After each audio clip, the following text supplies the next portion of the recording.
Five Nights at Freddy's. Since I cover both horror and funny talking animals, it may surprise you that I don't really know much about Five Nights at Freddy's. Now, I played a little bit of the first game, I've used Let's Players as background noise. Was that the bite of 87? And seen the movie because I love Matthew Lillard. My fiance is also a big fan, so I have a sense of what the general vibe of the series is. But with the second movie hitting theaters, which I am going to see, Matthew Lillard is still in it, You gotta have a sequel! I was thinking about trying to catch up on the series. I could play through the games myself, scour the wiki, or just watch lore videos, but then I remembered when I first started getting momentum making Sonic content, I got a few comments that were something to the effect of, I've never played a Sonic game, but because of your videos, I started reading the Sonic comics. Which is simultaneously very cool that anyone takes my recommendations, and also terrifying because the comics are a wild place to start your Sonic experience. I can't imagine what that's like. But I realized Five Nights at Freddy's has comics, so I can try to find out what that feels like.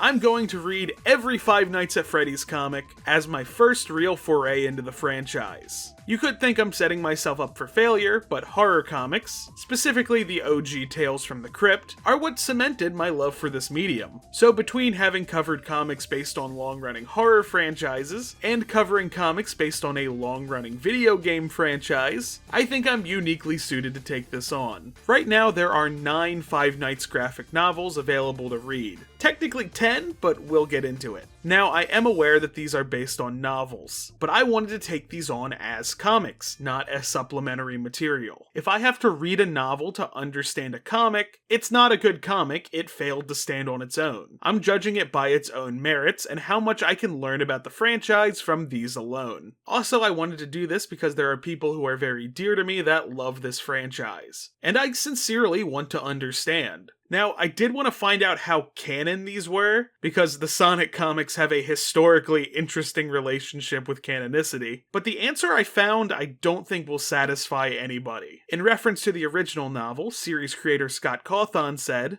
"The truth is that after a while, lore can become so dense that there isn't room for a story anymore. Another truth is that what makes a good game doesn't necessarily make for a good book. Sometimes a timeline gets so full, the only way to tell a real story is have the story set in a different timeline. An alternate universe, a different location, or perhaps from a vantage point that isn't entirely what it appears to be. On top of that, there's this screenshot that gets passed around as legitimate, but either Scott deleted this message or it's fake because it's no longer present when I look through his posts. But essentially, it just echoes the sentiments of the post I can find, adding on a clear statement that the books are just as canon as the games, but that doesn't necessarily mean they fit together. Now, that may be frustrating for some of you, but to me, that's comic books, baby. It's fine. This video will be primarily my feelings as I read through the stories, as well as brief summaries of them. I got quite a few books to read. Let's get into it.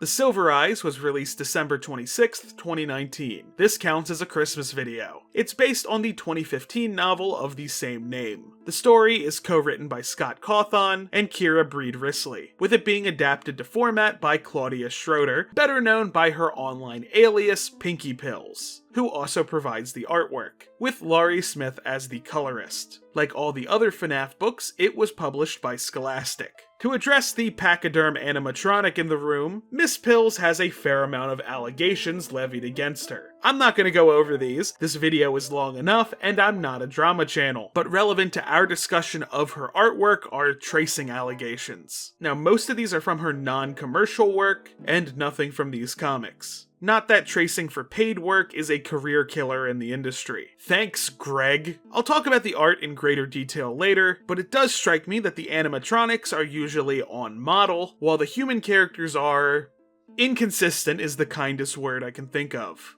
The story follows Charlie, a woman returning to her hometown of Hurricane, Utah, and all the trauma that still resides there. The book takes its time to say it explicitly, but she's the daughter of the founder of Freddy Fazbear's Pizza, Henry. After stopping by her childhood home, seeing that her room has been basically untouched, and having a few repressed memories bubble to the surface, she heads to a restaurant where she reunites with her old friends, Carlton, Jessica, and John. She inquires about the whereabouts of their other friends, Lamar, Marla, and her kid brother Jason, and is told that they will arrive tomorrow. The reason for their reunion eventually comes up, as it has something to do with another old friend of theirs, Michael, who went missing. Charlie, clearly having a panic attack, steps out of the diner and is shortly joined again by her friends. The group ends up talking about their memories at Freddy Fazbear's Pizza, and eventually decides to do what all young adults in horror media do: break into the abandoned building. After reminiscing and making enough noise that they're worried that the security guard may have heard them, the group leave and say that they'll see each other tomorrow. The next day, after meeting up with their other friends, they head to a service honoring Michael, led by his bereaved parents. The other members of their friend group want to check out the abandoned restaurant, so they agree to go back. John and Charlie take some time to talk, and he reveals that he remembered something about the day Michael disappeared. At some point, the animatronics went crazy, and amidst the confusion, another mascot, a yellow bear, appeared and may have taken Michael. Beyond that, the only detail John can recall are the soulless silver eyes behind the costume. The larger group returns to Freddy's, and it's honestly pretty uneventful, aside from finding the control room for the animatronics and Charlie accidentally injuring herself. The next day, Charlie too regains a memory that there was a restaurant that preceded Freddy's, and remembers being there with her mom, dad, and twin brother Sammy. She also states that there were two animatronics, a yellow bear and a rabbit. Charlie and John decide to track it down, and upon doing so, Charlie regains the memory of the rabbit taking her brother, and she now believes what happened then and what happened to Michael has to be connected. The group return to Freddy's once more, only this time to be confronted by the security guard, who identifies himself as Dave, though they convince him to not only let them explore, but to join them. Charlie is suspicious of him, but appears to be the only one, even after he reveals himself to be unnaturally talented at controlling the animatronics. When the group splits apart, the animatronics go haywire like before, and the so-called Dave slips away in the commotion, donning the yellow rabbit costume, and kidnaps Carlton right in front of young Jason. Jason tells the rest of the group, who immediately report it to Carlton's father, who just happens to be the chief of police. Carlton's father is sure his son is just pulling a prank and lets the group stay at his home until he returns. While they wait, he does reveal that the police did arrest someone in connection to Michael's disappearance, but had to let him go due to lack of evidence. The next day, after Carlton still hasn't returned home, his father radios another police officer to check out the building, who gets got. Later, at Charlie's childhood home, she and John go through her old photo albums, and Charlie reveals just how she found out her father had taken his own life. Upon further investigation of the photo albums, she finds that her father had a business partner who he co-founded Freddy's with. This revelation is interrupted when Marla reveals her little brother went back to Freddy's. Back at the abandoned restaurant, Carlton awakens, finding himself stuck in an animatronic suit, though his kidnapper reveals it isn't just a costume, that inside are all the parts for an animatronic, only held back by spring locks, and that too much movement could set them off.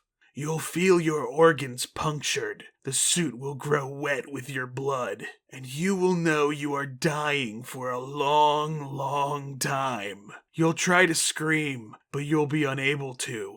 Your vocal cords will be severed, and your lungs will fill with your own blood until you drown in it.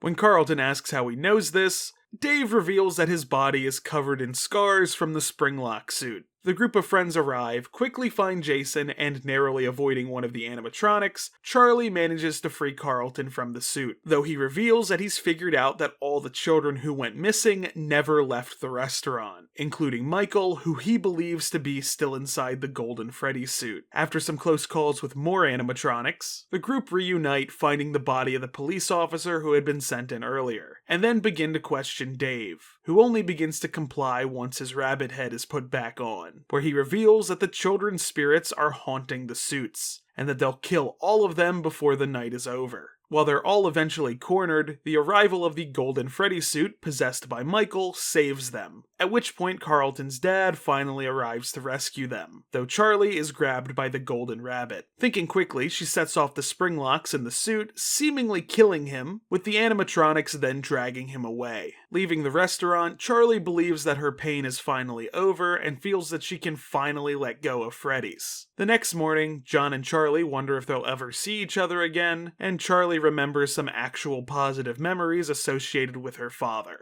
Normally, I'd critique the story first and then go to the art, but I feel like I gotta start with the art this time. It's not great. The choices made in panel layout are questionable. The story just doesn't flow. I had to stop and start reading again several times over. Why are all the speech bubbles square? Could you not draw a circle? A lot of the panels rely on the shortcut of just making the background a solid color or a gradient, which a lot of the time keeps us from getting a solid sense of space. And even when backgrounds are drawn, the composition is very flat and uninteresting. But the reason I brought up the tracing allegations before comes down to the character art. When Miss Pills is drawing the animatronics, they remain on model consistently, in a way that's very easy to assume that it either was traced or very heavily referenced. If you've seen my video on every Friday the 13th crossover, you know that if it's material that the artist has been given express permission to trace, like reference images of the IP they're working on, I don't take too much of an issue with some instances of tracing in a comic. My issue is either when it's either distracting or clashes with the rest of the artwork. In this case, it's the latter. The human characters are drawn in this loose, sketchy style where facial features are a bit inconsistent between panels, and those characters are placed right alongside the animatronics, which, again, are usually on model. Both the sketchy style and the rigid one are fine in isolation, but they don't work together. So the best panels featuring both the humans and the mascots are the ones where the animatronics are glitching, allowing them to be a little off model. Also, the style doesn't really portray the true tension of the situation. Like, Carlton's basically in a saw trap at this point, and I just don't feel the danger of what's going on. At one point, I was going to excuse the art quality altogether, because I don't know how Scholastic's comic publication differs from the rest of the industry. But after checking out some other works they've published, namely some of the Goosebumps graphic novels, I don't think I can really do that. To be fair to Miss Pills, it's impossible to know what kind of deadlines and limitations Scholastic had her under. All the things that bother me about the art are things I would find totally excusable in a free webcomic, but is totally bizarre to hold physically in my hands. Judging from her other output, while she's done webcomics, sequential storytelling seems to not be where her strength is. She's much more solid on single pieces focused on a character, and she has been brought on to do cover artwork, and a fair amount of them look pretty good. This is the only officially published comic she's ever worked on, and I don't know if that's something she's pursuing further.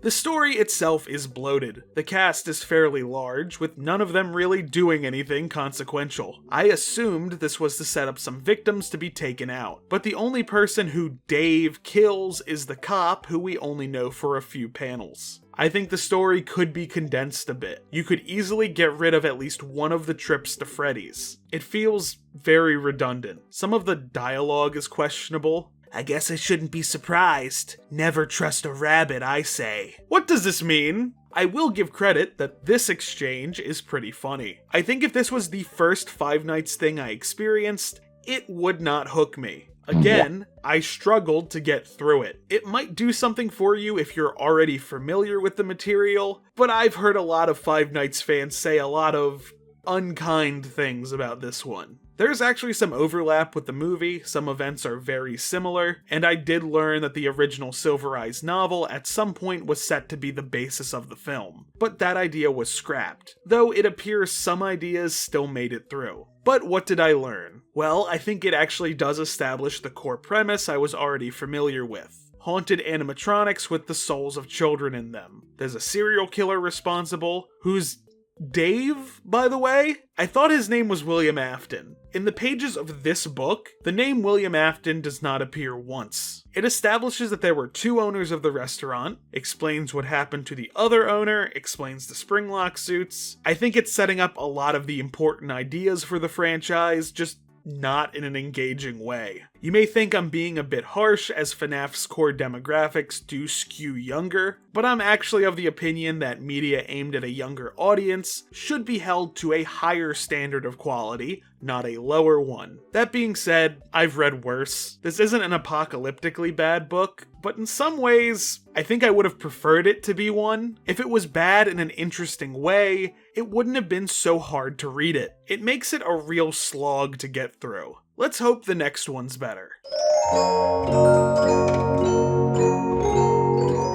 I actually know a little bit about this book because I recall this character getting shown off and people being so normal about it. The Twisted Ones, released February 2021, once again has its story written by Scott Cawthon and Kira Breed-Risley. This time, however, it was adapted to comic form by Christopher Hastings, who has a pretty solid comics resume, but I'm mainly familiar with his work on Gwenpool. Claudia Aguirre is on the illustrations, and she too has a fair amount of comics in her resume. Laurie Smith is still on colors and is joined by Eva de la Cruz. This book actually leans a little bit more in a psychological horror direction, which I do appreciate, but because of that I can't really do a beat-by-beat summary, because a lot of the story is character focused, so this will be more brief. Despite the hopeful ending of the previous book, Charlie is actually worse off. Easily irritated and anxiety-ridden, she practically sabotages her social and romantic relationships, with her mental state only continuing to degrade when bodies begin being found, clearly having been killed by a Springlock suit. One of these bodies happens to look just like her, and it's also revealed that Dave may have survived their previous encounter. Through her own investigation, she finds several animatronics buried throughout the town that had been equipped with a computer chip designed to cause hallucinations, transforming the fairly plain animatronics into horrific monsters. These animatronics weren't designed by Charlie's dad, but by a man named William Afton, which they realize is Dave's real name. Charlie is eventually captured by one of these animatronics, while Carlton's dad Clay reveals he's been storing the original animatronics in his basement, which seemingly awaken upon interacting with John and Jessica, and immediately become fully active at the mention of William Afton. When Charlie manages to free herself, she finds that she's in something that looks like Freddy's but isn't quite right, and is continuing to cause her hallucinations. Her friends eventually find her, but the group is confronted by Afton and his animatronics. Afton, now insisting on being called Springtrap, says he only brought them here because they have something that belongs to him. The group manages to get away, but ends up being split as Charlie goes after Afton, while John, Jessica, and Clay deal with the animatronics. The trio end up being assisted by the original animatronics, which easily take down Afton's creations. Charlie confronts Springtrap, asking why he chose to take her brother and not her, to which he counters that he didn't take him, he took Charlie. Before she can get an answer as to what that means, the rest of the group appear and Springtrap manages to escape. While leaving, Charlie hears something and thinks it's somehow her brother and tries to go back, but John convinces her to follow him after confessing his feelings for her. Unfortunately, one of Afton's surviving animatronics grabs and devours her. John tries to save her, but is forcibly pulled from the building, but not before seeing someone who looks almost identical to Charlie tending to the animatronic. When John is finally pulled from the building, it collapses. Later, Jessica is trying to remain positive that maybe somehow Charlie survived, much like Afton and the animatronics did previously, but John is certain she's dead. Just as he says this though, Charlie, sporting an entirely different look, approaches the diner they're in. And while most everyone is overjoyed to see her, John knows that's not the real Charlie. Starting with the art again, this is a huge jump in quality. Claudia Aguirre, having much more experience in the medium, makes this so much easier to read. There's both a very clear understanding of space and when to use a solid color or abstract background, specifically to sell a character's mental state. Something I didn't even realize when reading the last book was that the art was so flat that I couldn't connect with the characters. But here, you can look at Charlie and implicitly understand her. The style is consistent now, allowing the animatronics to not be so rigidly drawn really helps them fit in. It also allows them to be pretty gruesome relative to the audience who will probably be reading, and I do actually appreciate that. It's taking its readers seriously. Having Christopher Hastings do the adaptational work also really helps. There weren't a whole lot of narration boxes in Silver Eyes, furthering my disconnection from the characters. We were locked out of Charlie's internal monologue. Again, purposefully choosing not to read the novel so I can judge these on their own merits, but if I had to guess, Pinky Pills was using the non-dialogue portions to inform the events of the panel without much care for the character's internal monologue. Here, we actually do get narration boxes. Having a character think one thing but say something else is a really common, simple storytelling technique, but you don't realize how sorely it's missed until you read something where they don't do that. I'm not sure the degree to which Hastings was given freedom to alter the original novel, whether it was pretty loose and he was allowed to make changes, or if he was under fairly rigid guidelines to just translate the book to a visual medium. So I don't know if I should hold him or Scott and Kira accountable for my next complaints. Both the narrative and dialogue can still be pretty clunky. Structure-wise, it feels like we're sort of bouncing from event to event extremely fast. There were a few times where I thought the pages of my book had been stuck together because the transitions between settings were so jarring. So the book's got problems, and I can't really say I liked it, but it is a marked improvement. But what did I learn? Honestly, not too much. This was, again, a very character-focused story, so I felt I learned a lot about Charlie as a character, which is good, but I don't know how important to the franchise she is. We get the name William Afton for the first time, also that in addition to the supernaturally possessed animatronics, there are high-tech killer robots that aren't ghosts, I assume. And also, possibly an undead character? Like at the beginning they set up reasons that Afton could have faked his death, but his dialogue and the smell that's described sort of implies he's undead. But we as readers don't really have a reason to trust Afton. This could be him just trying to be threatening. While I imagine some people might have some issues with all these disparate elements in one story, I don't really. I did a video talking pretty positively about Jason X. I don't have room to complain. But let's move on to the next book.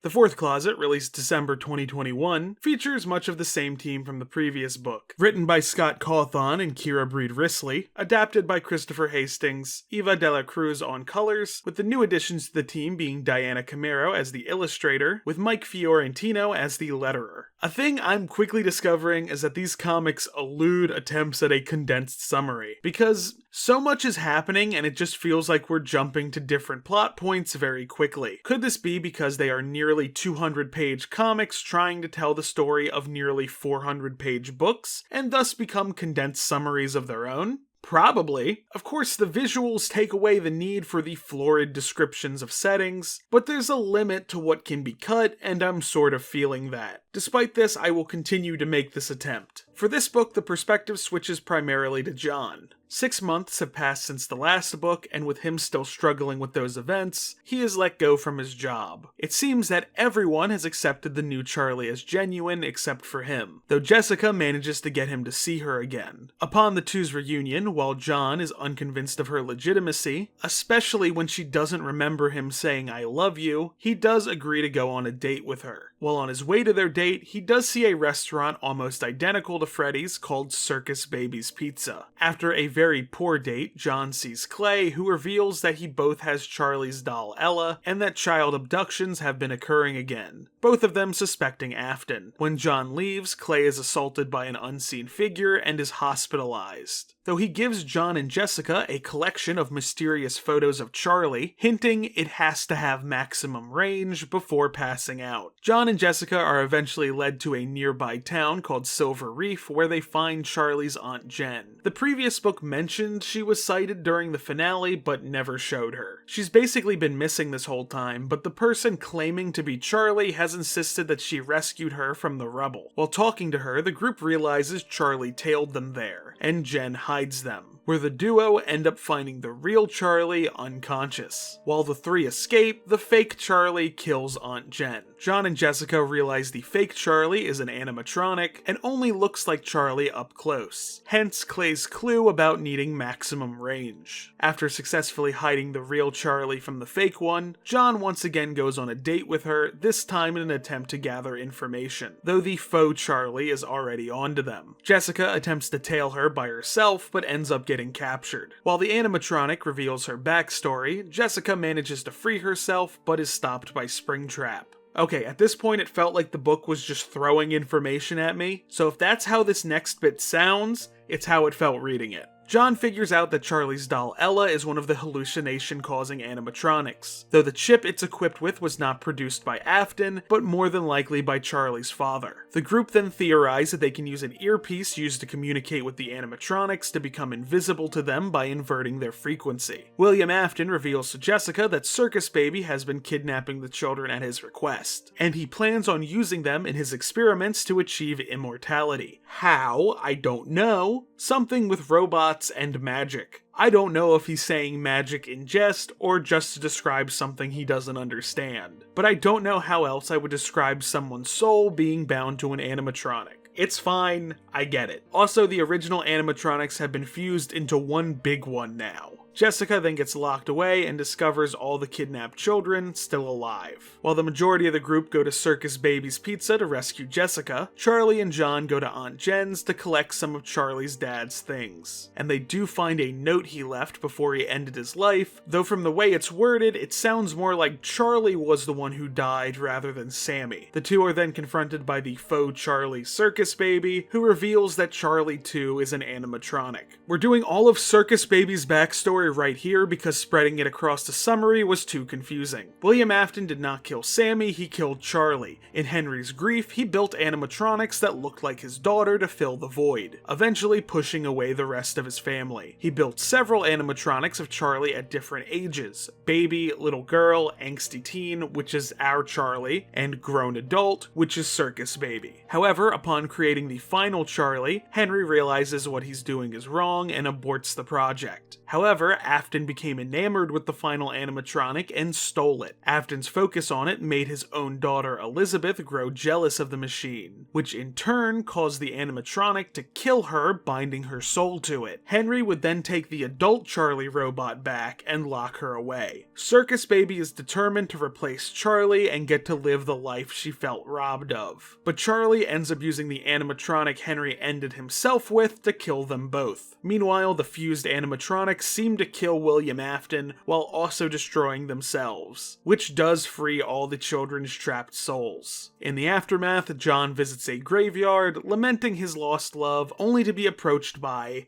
Charlie, though it's not clear which one. The two walk off together as they pass a gravestone, revealing that the real Charlie Emily has been dead for a long time. So, when it comes to my thoughts, I would say this is of the same quality as the Twisted ones. I think the art's pretty good, but while there aren't as many mechanical issues as there were in the last book, it's really suffering from being the third entry in a trilogy that's continually struggled to find its footing. The only fleshed out characters here are Charlie, John, and Jessica. You can maybe throw Clay in there too, but his character is divorced cop dad at this point. He's a reason for the group to have a gun at any random point. So when other characters like Aunt Jen or Carlton are brought in and given essential plot things to do, I don't have any connection with these people. Carlton wasn't even present in the last book, and in the first book, I initially assumed he was there to have no character and be killed off. The only thing I know about him is that he's attracted to the fake Charlie. This part is so odd, I struggle to understand why it's here. I omitted Aunt Jen from my summaries of the previous stories, but even taking those bits into account, her getting an emotional death scene feels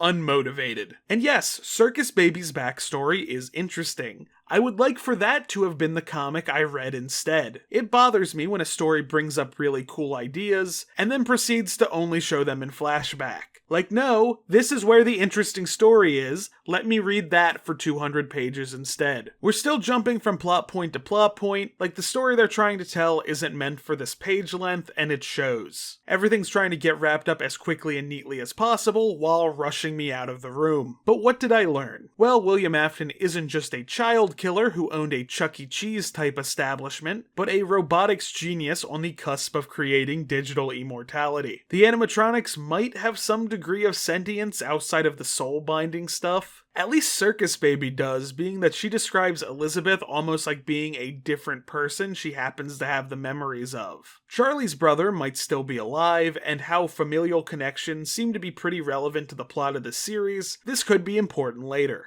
Do I recommend this trilogy?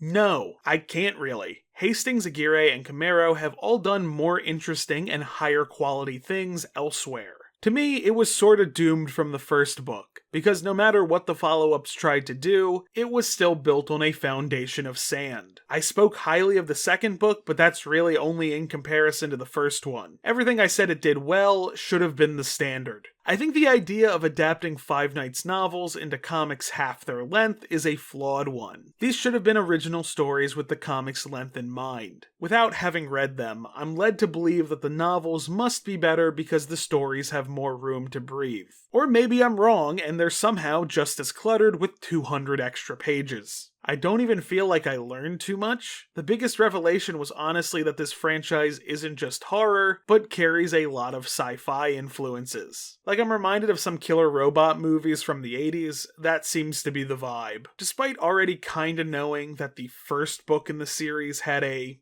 reputation, I am disappointed. I really wanted to like it, and there were some ideas that had so much potential, but it just doesn't execute them effectively. And even for the target audience, I can think of a bunch of books that can do this better. But I do have hope for the next comics I'll be checking out, because we're actually getting into my favorite type of horror comic, the anthology book.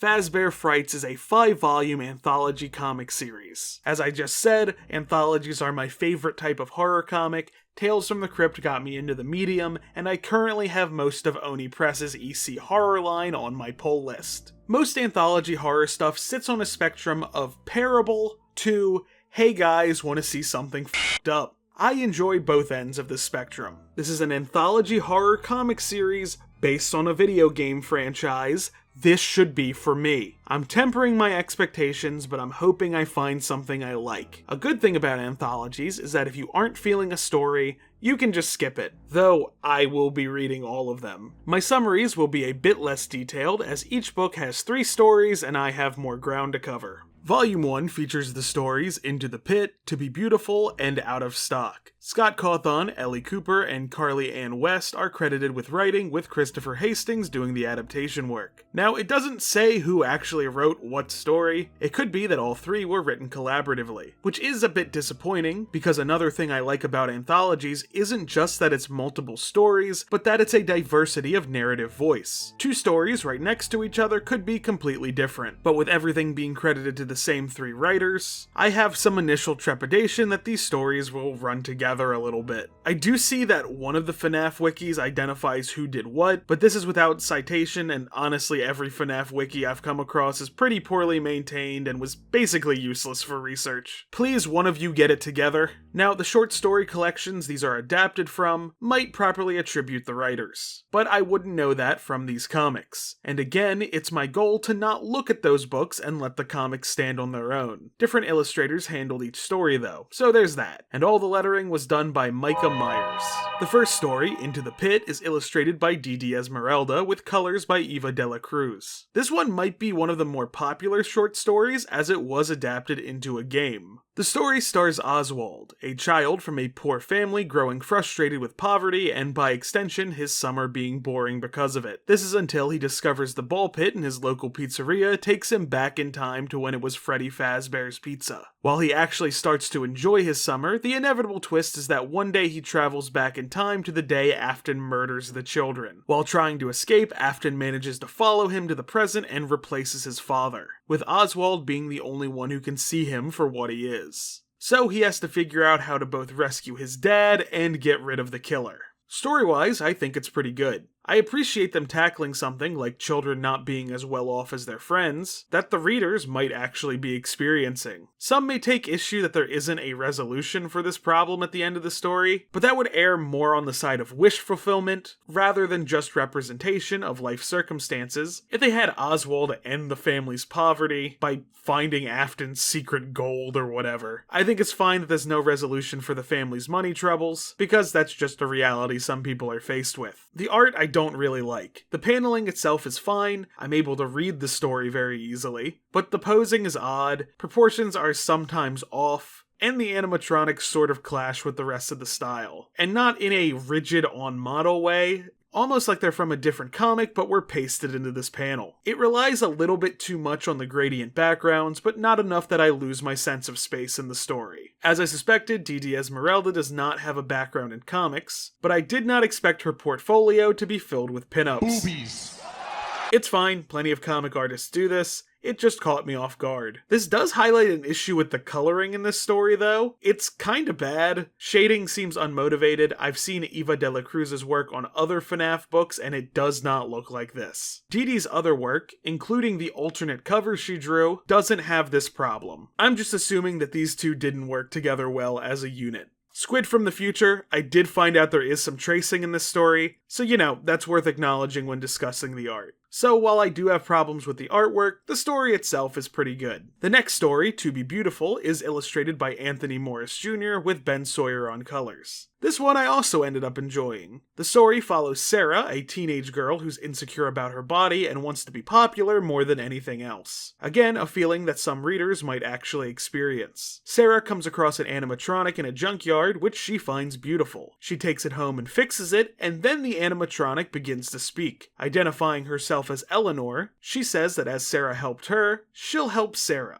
When the teen says she wants to be beautiful, the animatronic agrees to the wish but says it will take time. The only condition is that Sarah has to wear a heart-shaped necklace that she can never take off. Over the next few days, Sarah finds herself transformed more and more into the idealized version of herself, and slowly gains popularity, beginning to hang out with the popular kids and the boys she has a crush on. Though it's clear the popular kids aren't really her friends. Unfortunately, by accident, the necklace ends up falling off, and Sarah's body slowly begins to transform into robotic parts. And it does not stop once she puts the necklace back on. She rushes home to get Eleanor's help, but upon arriving, she does not find the animatronic, but instead a pile of trash bags filled with her body parts. The reveal being that Eleanor had been dismembering her while she slept and replacing her parts with animatronic ones to create the idealized body, with the necklace probably using the same hallucination chip from the previous stories. As Sarah falls to pieces, Eleanor uses the necklace to transform herself into Sarah's original appearance, effectively taking her place. This one was wild.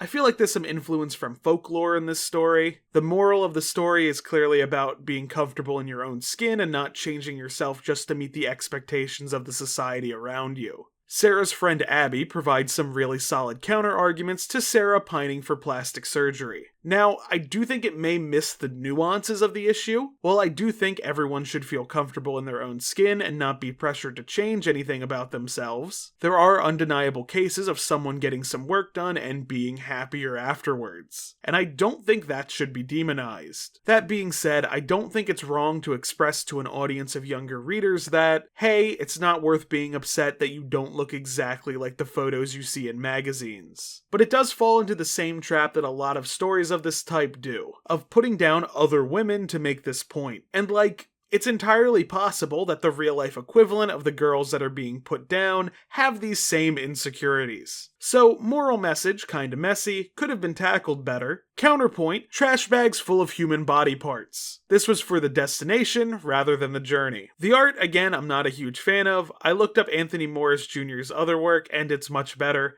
I don't know what happened here. It's not abysmal, but it's got some issues. Third story, Out of Stock, illustrated by Andy Santagata, with colors by Gonzalo Duarte. This one I'm going to be brief in summarizing. Oscar is a teenager who feels that he was unfairly forced to grow up too soon after the death of his father. He and his friends want to get the new hot toy, the plush trap chaser, but finds that they're sold out everywhere. In desperation, he steals a defective one that had been returned to the store, which turns out to be a killer toy. Oscar defeating the doll is then used symbolically as him confronting his own trauma. Story idea is solid, Oscar is completely understandable as a character, and it's paced well. Now to the art. Up front, I do want to say I actually really like Andy Santagata's other work, and the style works really well there. Here, some things work, but a lot of things don't. So far, it feels like every good artist gets hit with a status effect when they take on a Five Nights book. Though I do really like how the plush trap chaser is drawn. It's always a little different between panels, and it makes it feel really gross. It's disturbing in all the right ways. So what did I learn? Time travel exists in the Five Nights at Freddy's universe, but localized entirely within a ball pit. Second story is really building upon ideas that the trilogy had already set up. I actually thought Eleanor was going to be Circus Baby at first. Third story, there's killer dolls, but that's almost the same thing as animatronics anyway, so nothing really new there. I did like this book more than any entry in the trilogy. Again, I have issues, but it is an improvement. Volume 2, this one is written by Scott Cawthon, Andrea Wagner, and Carly Ann West, with Hastings still doing the adaptational work. Lettering still done by Micah Myers. I wonder if they know what their name sounds like.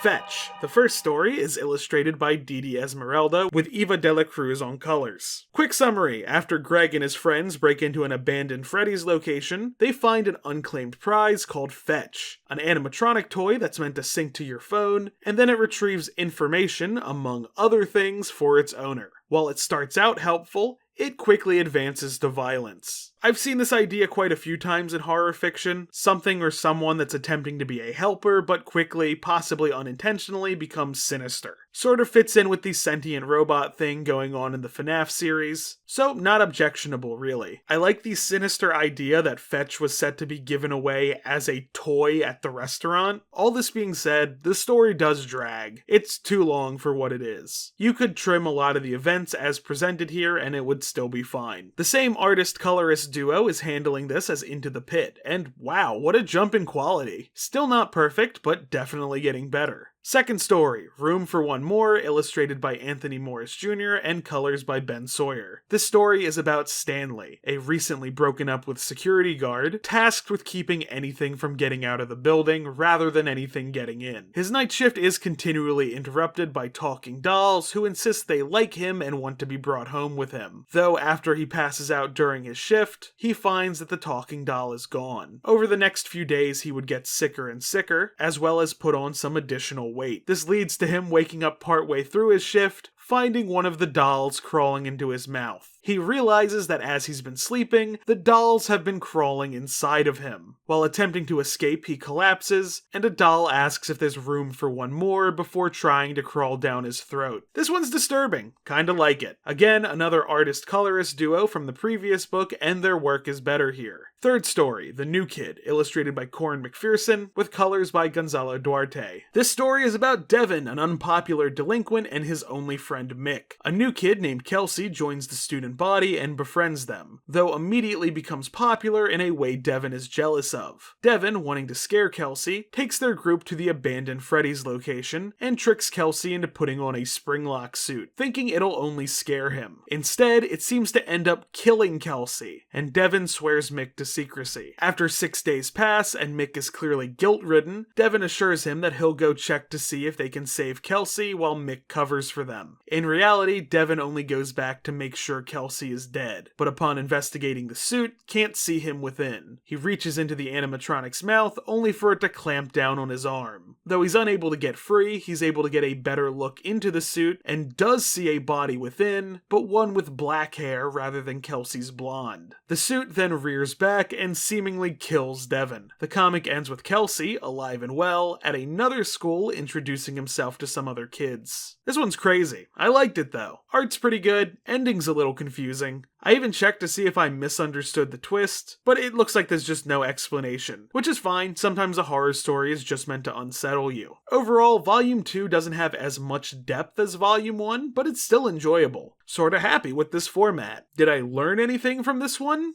I guess it's a showcase of different weird creatures that inhabit this universe. The dog, the dolls, and Kelsey's something not normal. Volume 3, written by Cawthon, Kelly Pera, and Andrea Wagner. Hastings still doing the adaptation work, and lettering being done by Taylor Esposito. First story, Step Closer, illustrated by Didi Esmeralda and colors by Ben Sawyer. This story focuses on Pete, whose parents recently split. Since then, he's become increasingly withdrawn and grows angry over having to take care of his younger brother Chuck. To get back at his brother, he takes him to see Foxy, the animatronic he's terrified of. While Chuck runs away before Foxy can activate, Pete is stuck listening to Foxy's song, which consists of the lyrics, "You can be a pirate, but first you'll have to lose an eye and an arm." Later that night, dinner is tense, and it only gets worse when Pete's mom reveals that she'd signed them up to be organ donors. The mention of eyeballs reminding Pete of Foxy's song. The next day, Pete is the victim of a few different accidents that nearly claim his eye and arm. Chuck puts together what accident would happen next, and that Foxy wants him to become a pirate. Though Pete doesn't want to believe it's real. When Pete arrives at school, he finds there is a pirate-themed homecoming carnival, and through several near accidents, comes to believe his brother was right. He calls him to say that they need to go to Freddy's to confront Foxy, only for Pete to be hit by a car. The next thing the teenager knows, he's on an autopsy table. Still conscious, but unable to communicate or move. The doctors comment that it's lucky he's an organ donor because there's an urgent case that requires his hand and eyes. While performing the surgery, the doctors begin talking about the Fazbear Pizzeria, leading one of them to begin singing Foxy's song as they dismember Pete. This could straight up be a Tales from the Crypt story. In fact, the portion of the conscious autopsy reminds me directly of the Tales from the Crypt episode, Abracadaver, which itself is based loosely on the story Dead Right from issue 37 of the original comic series. But yeah, this one wasn't bad. I don't really have anything else to say about it. Story 2, Bunny Call, illustrated by Corin McPherson and colors by Gonzalo Duarte. This story is about Bob, a man who hates his family so much. Okay, if you asked him, he'd say he loves them,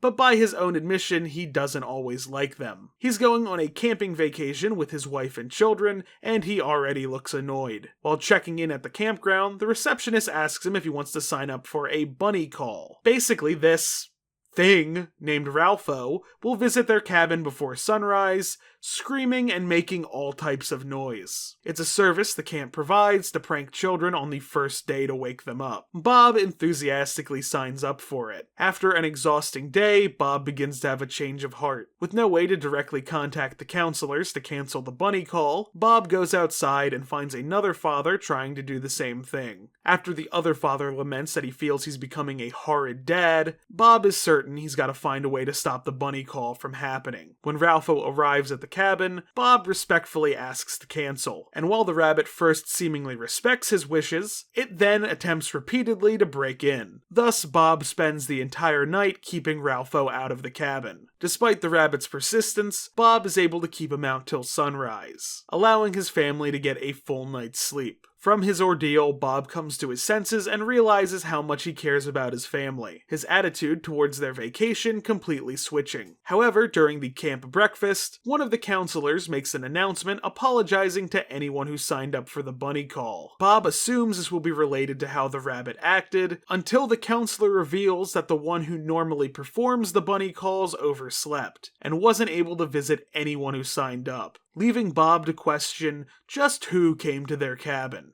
Creepy little story. Again, I like it. Doesn't have too much to it, but fairly solid. Art's still fine. Final story, Hide and Seek, illustrated by Diana Camara with colors by Judy Lai. Toby is a Freddy Fazbear's employee who doesn't have the best relationship with his brother Connor, who always berates him for being a loser, leading Toby to attempt to beat all his brother's high scores on the Freddy's arcade machines, but never succeeds. That is until a new game called Hide and Seek opens that his brother hasn't played yet. The objective is to find Bonnie 3 times in 3 minutes, but Toby can't seem to do it even when he tries to cheat. In his anger, he ends up destroying the new attraction and ends up passing out, having a nightmare of something being sewn into his back. The next morning, waking up in his own bed, he finds that his shadow is out of sync with him, and it quickly transforms into the shape of Bonnie. Toby tries everything he can to get rid of it, but nothing works. In fact, it only grows more intense as he grows more agitated. It's only after his brother realizes what their competition has been doing to them and decides to let it go, does Toby realize that letting go is the only way to get rid of the shadow Bonnie. He heads back to Freddy's, knowing that if he forfeits, he'll regain control of his life once more. But knowing all the pain the shadow put him through, he refuses to let it win and continues the game, leading to Bonnie appearing and killing Toby by impaling him on some of the debris left at the attraction, with Toby's last words being that he'd finally won. This one I really enjoyed. So far, I think it's my favorite. It's character driven, I have a good grasp of Toby's character, and there's tons of side characters too who get decent development. This is also probably the best the art has looked so far. Like, I've been describing it as fine up to this point, and the art has undoubtedly been improving, but this is the first story where if I picked up a new comic with art of this quality, I wouldn't have any complaints. I really like the way Shadow Bonnie is depicted as this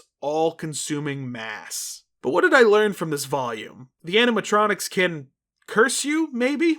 There are Five Nights adjacent situations just occurring throughout the universe that aren't localized to a pizza chain, and I still don't know what Shadow Bonnie was. Like, I knew this was a thing in the series, but I never understood it. I assumed it was like a ghost, but this implies it's part of the branding of the restaurant?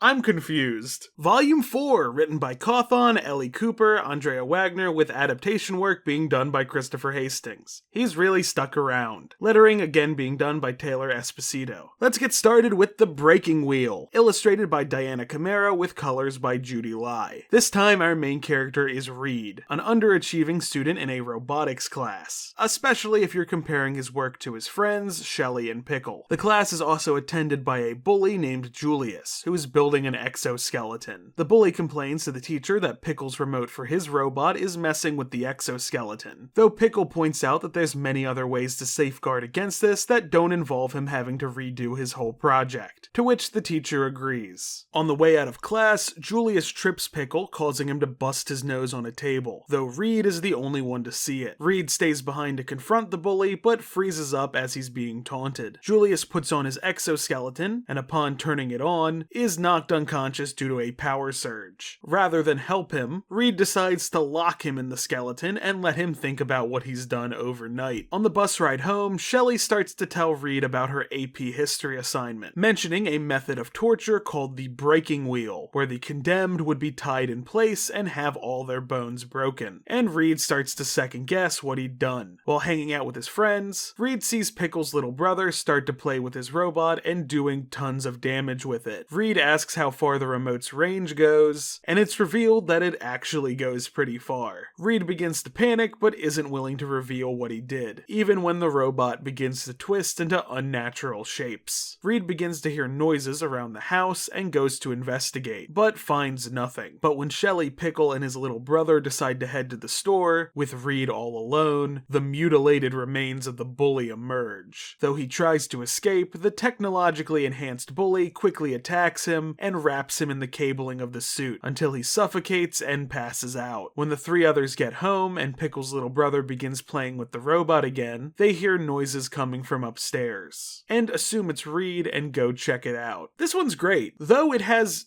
nothing to do with Five Nights at Freddy's as far as I can tell, outside of a thematically similar robotics horror story. But again, still really good. It wasn't afraid to be gruesome, it's the same art team as the last story we talked about, and it's still of the same quality. Big thumbs up from me. On to Sergio's Lucky Day, illustrated by Corin McPherson and colors by Gonzalo Duarte. This story stars Sergio, an overworked project manager at an architectural firm, whose job is causing both a great deal of stress and the degradation of his relationships. After his car breaks down, he comes across a talking toy that identifies itself as Lucky Boy. Upon getting to a gas station to call a tow truck, the toy goads him into buying a lottery ticket, which ends up being a winner. And following this, he begins taking all of the toy's advice, no matter how bad it may seem. I'm cutting my summary short, this is one that's worth reading. Again, has very little to do with Five Nights at Freddy's, outside of Lucky Boy looking like Balloon Boy. This is one I could see fitting in any other anthology horror book. We've seen Corin McPherson's art in some previous stories, and I said I liked it, but it's gotten even better. Definitely check it out. Finally, The Cliffs, illustrated by Ben Sawyer with colors by Eva Dela Cruz. This story really surprised me. It's about Robert, a single dad both trying to raise his son Tyler and cope with the loss of his wife. And while he's doing his best, it's clear he can't shelter his son from all the emotional pain. That is, until they go to the store and Tyler sees a toy called Tag Along Freddy. It turns out the toy is designed to send live updates to parents about what a child is doing. So it's like an extra set of eyes. Tyler becomes happier and Robert is more secure. But just as things are getting better, Tyler is abducted, the bear only telling Robert that his child is gone. The police say they'll do everything they can, but 6 hours after making his police report, Freddy begins suggesting that Robert head to the cliffs. Remembering an earlier conversation, Robert thinks the bear is suggesting that he end his own life. While he thinks that if something happened to Tyler, he would, he's still hoping his son can be found. Over the following day, the bear keeps suggesting this. And no matter what Robert does, even burning the bear, it still tells him to go to the cliffs. Having given up, Robert and the remains of the bear walk to the cliff. Just as he's about to end it, he decides to keep holding on for Tyler, lobbing the bear into the sea. As he does this, he hears a noise from a nearby crevice, and upon going to investigate, finds that it's Tyler. The two tearfully reuniting, it's revealed that Tyler was in fact not kidnapped, but chased after a stray dog and got lost. Robert looks down at the water, realizing that the bear was trying to tell him where his son was the whole time. I can't believe this one's in here. I was prepared to be making jokes about Tyler looking like Steven Universe, but this is like shockingly good. Again, its connection to Five Nights is tenuous at best, but it's handled maturely, it's emotionally conscious, it's just good. I don't know what else to say. It also has a unique art style that I think enhances the story. Volume 4 is easily the best so far. Did I learn anything about Five Nights at Freddy's? Probably not. These are all barely related, but they're just really good stories. Again, just a really good book. High hopes for the next one. Volume 5 time, the last of the Fazbear Frights books. Once again, written by Cawthon, Cooper, and Wagner, with Christopher Hastings doing the adaptational work, Esposito still on lettering. First up, Jump for the Tickets. Illustrated by Diana Camara with colors by Judy Lai. This story focuses on Colton, a teen who is trying to get enough tickets to win a new video game console at Freddy's. His younger cousin Aiden points out that the machine that gives the most tickets is the ticket pulverizer, which is overseen by an animatronic named Coils the Birthday Clown. Colton points out that the machine is rigged to give younger kids more tickets, with older kids not getting as much. But Colton does end up hatching an idea, to stay after closing and modify the machine to give more tickets. His first attempt fails, and he ends up becoming singularly focused on figuring it out. When he does, he breaks in again, only to be locked under the machine by Coils. And the next day, when Freddy's opens, Colton is crushed to death by the children using it, one of which being his cousin Aiden. And from his expression, I don't think Coils intended this. The animatronic growing increasingly distraught when Aiden says that he's saving up tickets specifically to cheer up Colton. Glossed over this one, but it's solid. This is the first time I've heard of Coils, but he's pretty neat. A lot of this story is very focused on Colton as a character, which is a solid thing to do when you're leading up to a character's grim fate.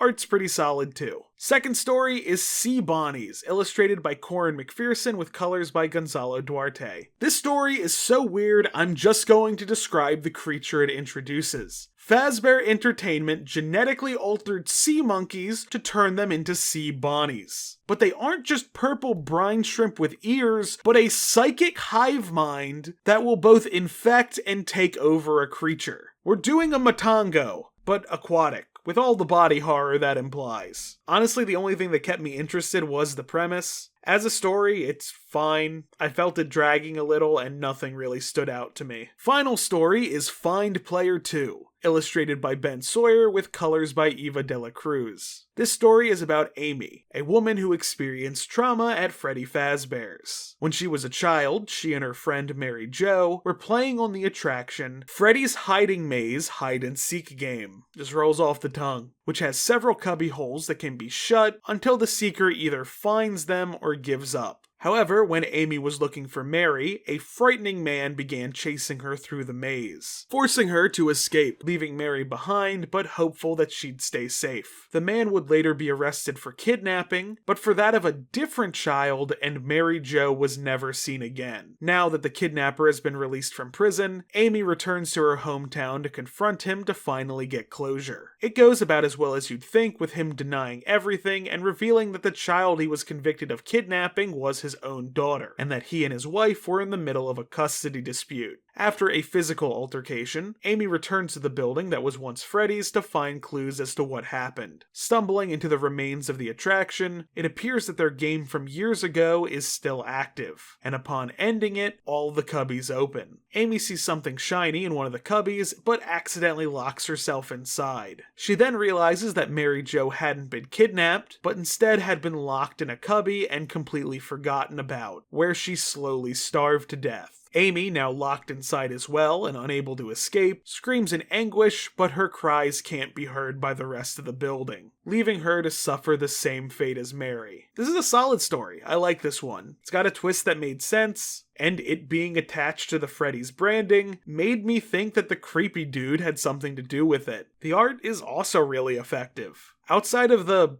genetic modification stuff, I don't think I learned anything new about the series. I like coils. I guess I learned that animatronics can feel regret, and that was all of Fazbear Frights. Light years better than the original trilogy. I think Volume 4 is the best book of the bunch by far, but I did feel that they were getting progressively better as I went along. The anthology format really did wonders for this. You'd imagine that with how lore-heavy this franchise is, that all these stories would have to fit within a very specific framework, but no, I find the looser they get conceptually, the more I enjoy them. They're still building off the same core ideas, but taking them in interesting directions. And I'm hoping this gets applied to more lore-intensive stories, because we do have one more set of anthology books to do. Tales from the Pizzaplex is a separate and still ongoing anthology series, in much the same vein as Fazbear Frights. Now, the reason for the separation of the two, that I can gather at least, is that this has a stronger connection to the newer games, such as Five Nights at Freddy's Security Breach. I know even less about these games, and have only absorbed information through memes. There's a kid named Gregory, someone named Vanessa, and people are so normal about the wolf. 3 books in total are planned for this series, but so far only one has been released. So let's get into that one. Volume 1 is written by Scott Cawthon and Andrea Wagner, with the adaptational work still being done by Christopher Hastings. Taylor Esposito seems to be the consistent letterer at this point. The first story, Under Construction, is illustrated by Mackie Pamintuan with colors by Benjamin Sawyer. I don't know what's happening in this story. That's my raw feeling on it. I felt I had a handle on it and then lost it. Basically, it's about a teenager named Maya, about to turn 16, breaking into a broken down altered reality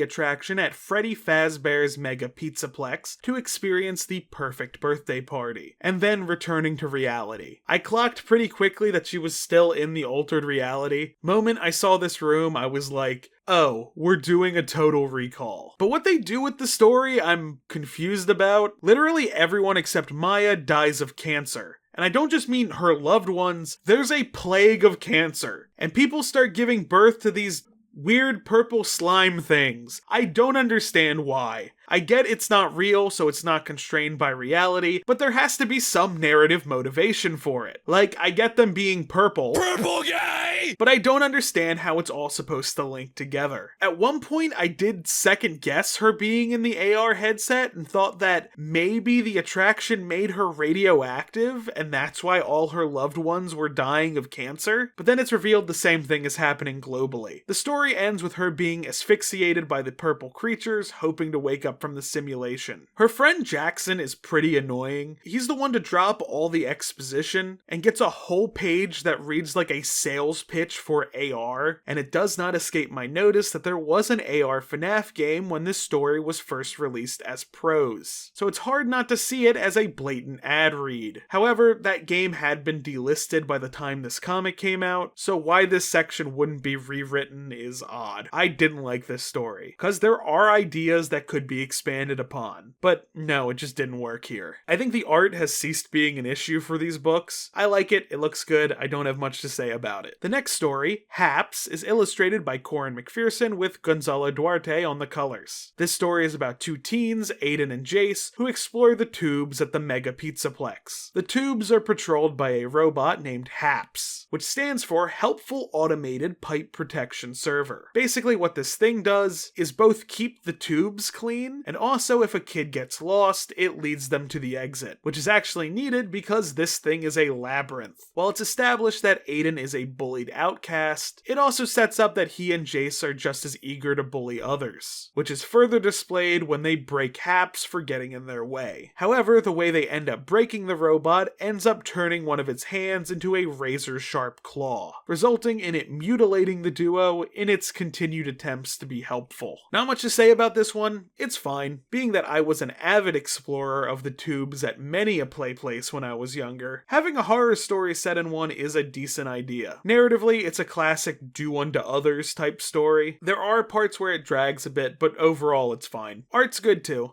The final story, Cleithrophobia, is illustrated by Diana Camara with colors by Judy Lai. The weirdest thing about this story is that it opens by explaining the first one, with a group of kids coming across the AR attraction with a bunch of smoke coming out of it, implying that Maya is just suffocating in there. That shows that the ending is a representation of reality, but still doesn't explain all the cancer and purple slime creatures, but it's something. The story follows Grady, a worker at the Pizzaplex who suffers from cleithrophobia, the fear of being trapped, having to test an attraction known as Bellora's Fitness and Flex, overseen by the ballerina animatronic of the same name. The attraction is designed to be a test of physical prowess, and if someone gets stuck, the animatronic is supposed to help them through it. When Grady gets stuck, Bellora arrives to help, but because the attraction was never designed with someone of Grady's size in mind, the animatronic ends up dismembering him to get him to the end. This is the best story of the book. There isn't a whole lot to it, but it's a pretty solid setup and payoff. Art's good too. Overall, this book isn't terrible, but it feels like a noticeable decline in quality from the previous few books. Did I learn anything?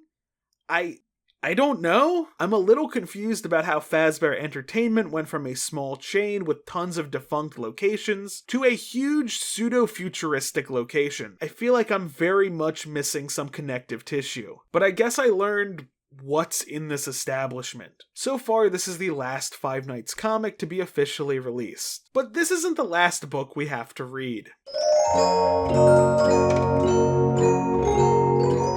Volume 2 of Tales from the Pizzaplex was meant to be released September 2025. However, after the book leaked, it received so much negative backlash that it was delayed all the way to May of 2026. Its cover art, as well as the cover art for the third volume, has also been removed from every storefront. Now, what could have caused such an extreme reaction? Well, let's take a look at this one. We'll be brief, I don't really want to get in trouble for showing y'all an unreleased book. So as much as we can, we'll be using art that's publicly available. The book credits the writing to Scott Cawthon, Kelly Para, Andrea Wagoner, with again the adaptational work being credited to Christopher Hastings. This time the lettering is done by Jeff Powell. The first story, Pressure, is drawn by Corin McPherson with coloring by Gonzalo Duarte. Once again, set at the Pizzaplex, a group of friends participate in a role-play attraction based on the quote-unquote rumors surrounding the original Freddy Fazbear locations. Luca is forced into the role of Springtrap, but eventually finds that the costume is a real Springlock suit, which begins to slowly kill him, though his friends don't realize he's genuinely trying to ask for their help and thinks he's just dedicated to the role. Meanwhile, a creepy employee named Earl might be the real threat. From what I can read of this one, I actually think it's pretty good. The idea it presents that the Fazbear Entertainment Corporation is purposefully marketing off of the murders that occurred at the original locations and treating it as a mere legend to make people less likely to believe it as fact is actually a pretty good idea. It plainly shows how corrupt the company is to its core, because whether they're doing this to just ensure profitability or continue to lure in unsuspecting victims, it's sinister regardless. Art's pretty good too. The next story, Submechanophobia, is illustrated by Mike Anderson with colors by Judy Lai. Submechanophobia is a word meaning fear of submerged man-made objects. Last book had a story focused on a phobia. I'm sensing a theme that might be present in this series. The story establishes that there's a water park called Freddy's Fantasy Water Park. Our protagonist is Caden, an animatronic technician who happens to have submechanophobia. I'd describe this story's prime goal as establishing its setting, but it's a decently written story with pretty good art. So far, the book isn't bad. If you asked me at this point, I'd think it's better than the last one. The final story, and the reason for the controversy, is The Mimic. Now, from what I can gather,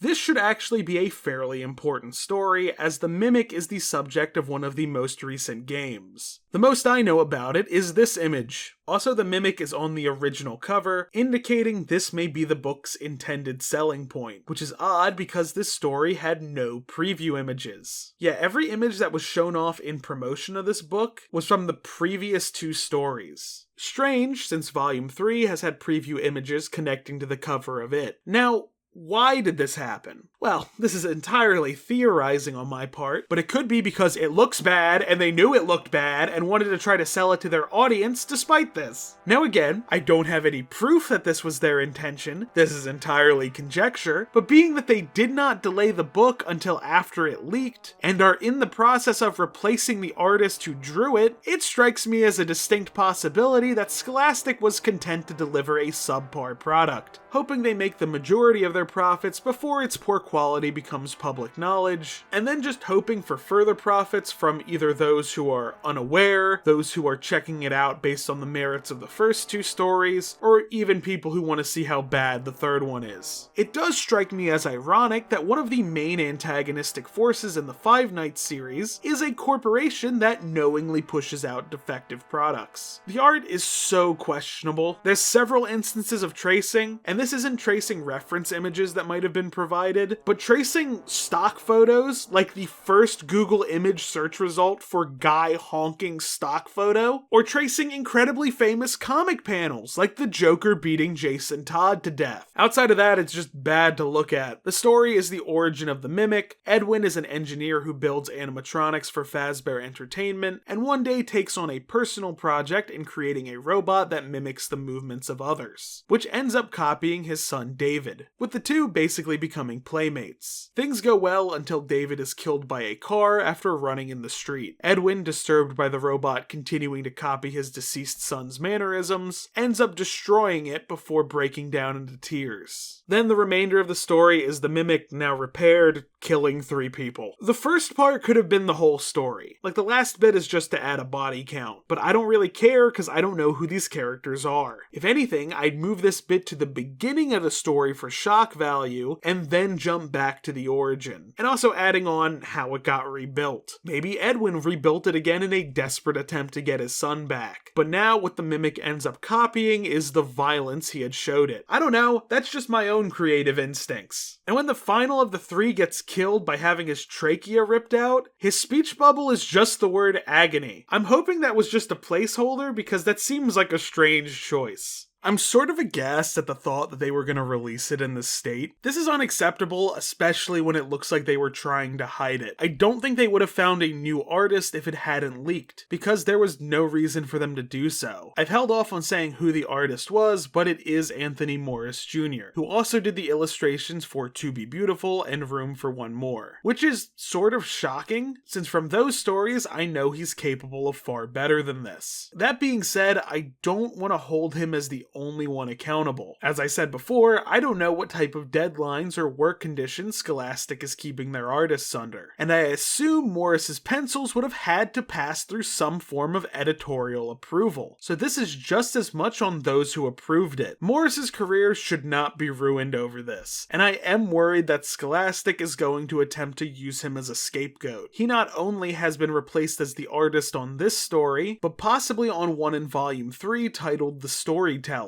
which Scholastic had no issues releasing previews of prior to the leaks. I think tracing is a problem, but it's one created by the industry itself. Large workloads with impossible deadlines are routinely imposed on artists who have little protections and honestly often are underpaid, incentivizing shortcuts, even morally dubious ones. And unfortunately, that behavior hasn't been discouraged, but long rewarded. Again, thanks Greg. I don't think the way to solve this problem is to bully every single artist who gets caught out of the industry, but instead to be critical of publishers and their internal production cycles that put this pressure on them. But overall, the first two stories are fine. It's just unfortunate the third provides such a clear example of problems within the comic industry that aren't magically solved by the book being a graphic novel rather than monthly issues. What did I learn? I guess I know the Mimic.